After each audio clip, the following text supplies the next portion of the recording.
What's good, y'all? Elvis here. Welcome to another episode of Better Barbering. For my new people, Better Barbers is a series that I started where I share tips and tricks to make me a better barber that other people can use to make them better barbers and ideally better people. What is a barber without a client? A person with clippers and nothing to do. Clients, like all people, are temporary. You can't catch them all, and even the ones you do catch, you can't keep them forever. People move, people's lives change, their schedules change. You might stop liking them and stop wanting to do business with them. They might stop liking you and not want to do business with you anymore. Today, we are talking about client retention and how to keep clients for life.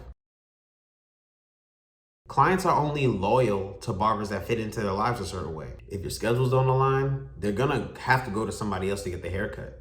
What keeps a client long-term is consistency. Clients all want and value different things, so the specific kind of consistency they want is gonna vary person to person. And most of that depends on what they as an individual value as far as the haircut service. To some people, a good haircut is a cut that is less than 30 minutes because their time is more important to them than what the hair actually looks like and the specifics of that. But some people, it's the interaction between them and their barber or stylist. They want to feel consistency in the partnership between the barber and the client. They want chemistry with their barber.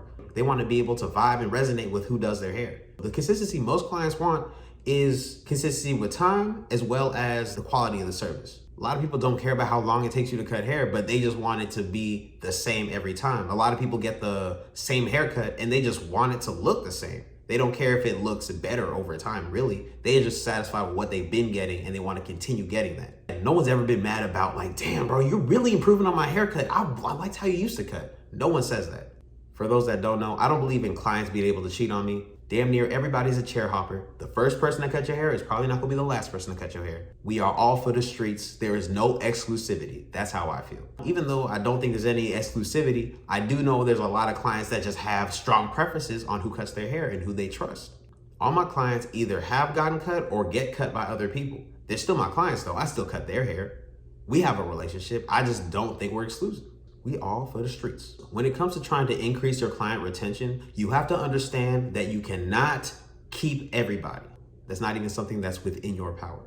But you can always put your best foot forward. And more often than not, that's what's gonna keep clients coming to you because you're consistent in your effort. I think client retention is one of the single most important aspects of your barbering career. I don't think people understand how much long-term clients affect your business. Of course, long-term clients have been supporting you for a while, but they are the lifeline of your business. Ideally, you should be having more returning clients than any other kind of client. Okay, let's say there's two scenarios. In both of the scenarios, you're booked up for like a week period. But in one situation, you have 90% returning clients or all returning clients. And in the other situation, you have, let's say, mostly new clients. Technically, you could make the same amount of money because you're booked up the same amount in both situations, but having an established returning client base is way better for your business going forward than having a bunch of new clients. But depending on how y'all mesh, there's a good chance that they might not come back. And even if y'all do mesh, sometimes just situationally, like it just doesn't make sense for them to get a haircut from you anymore. That's just the nature of the game. That is how this shit goes. You cannot be emotionally invested in every client that you get or you are about to have a bad time. I'd say always prioritize your returning clients over new clients because long-term clients make you more money. And of course you want to put your best foot forward with the new clients. Like it doesn't make sense to do anything but try to leave a good first impression. But long-term clients benefit your business on the back end. And ideally the goal is to just turn as many of your clients into long-term clients as possible. Long-term clients make you more money, of course, because they keep doing business with you. But what's even more beneficial is the recommendations that they make. Because people that are your long-term clients tend to attract more clients like them to you. So I have a big college student clientele because I was in college and I was networking with people in college. And now I'm not in college, but the people I knew through college kept recommending other people in college. So even now, I don't even actively advertise to college students, but now I continuously have like a drip of college clientele coming in because of my long-term clients and their recommendations. And I refer to like a lot of the people I've cut as my clients, even if I don't cut them now, only if we have some type of relationship. Some of my clients move on to bigger, better things across the country, across the world, doing whatever, and they just never get cut by me anymore. But more often than not, I probably gave them the recommendation wherever they're at, or if they're back in the city, we'll link up. If they want a haircut, I might cut their hair. If not, we just kick it and talk. Like these are people that I built relationships with that I also happen to cut their hair. Haki, that's the most important concept of this video, building a relationship. Maintaining relationships with the people that sit in your chair. Most people that sit in my chair, they got a good haircut and they appreciate the good haircut. But what built the relationship is me going out of my way trying to connect with them. Most of my long-term clients, especially the ones I met early in my career, like my cuts were mediocre as shit. They just connected with me, and based off the connection we had, they decided they wanted to do business with me. And then for however long I was cutting their hair, they paid me. And now the relationship I have with a lot of these people has transcended barber client. They just become my friend. An example of this that really touched me way back when is when the whole shutdown happened. Couldn't be at the shop, shops were shut down, couldn't work. I was just trying to make some stuff happen. Your boy was out here struggling. But I had old clients that I ain't cut in months to years, I ain't talked to in forever, sending me money to make sure I'm good. That's not just a client, that's a personal relationship that we built. Okay, and you don't gotta be buddy-buddy with everybody that sits in your chair. It's just nice when it happens like that.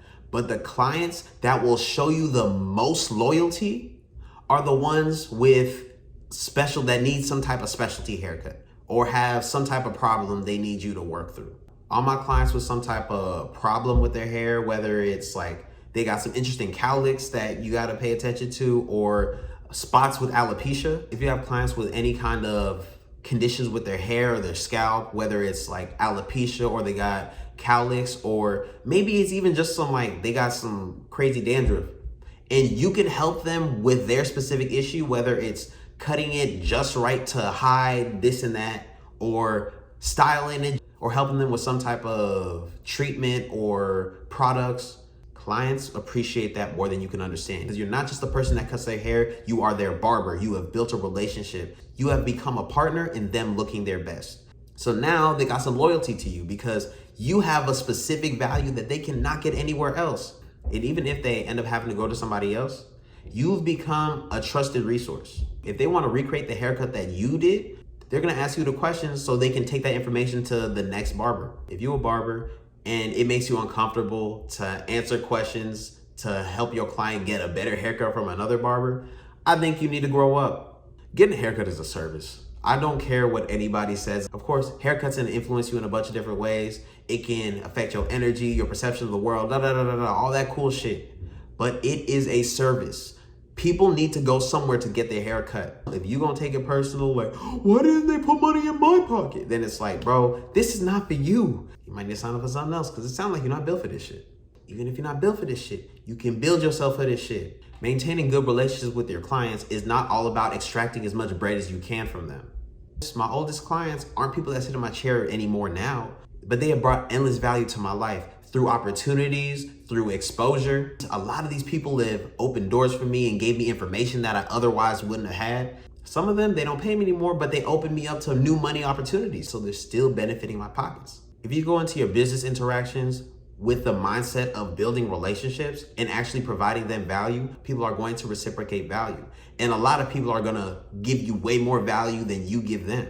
And it's cool to be out here giving dope haircuts and whatever, but the name of the game is human relationships. Good business is built off of beneficial relationships. That means reciprocating value whenever you have the opportunity. And as long as two people are reciprocating value, the relationship lives on. And even if they're not a client that's sitting in my chair every week, the only influence we have on each other and the only way they're gonna influence my business is positively. So even if I don't cut them again, that's my client for life.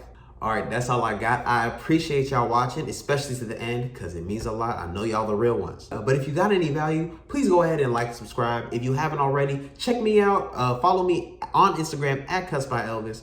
If you have any questions, comments, concerns, if you have a topic you want me to make a video on, go ahead and comment down below. It could be the next Better Barbering episode. But till next time, craft over clout, I'm out.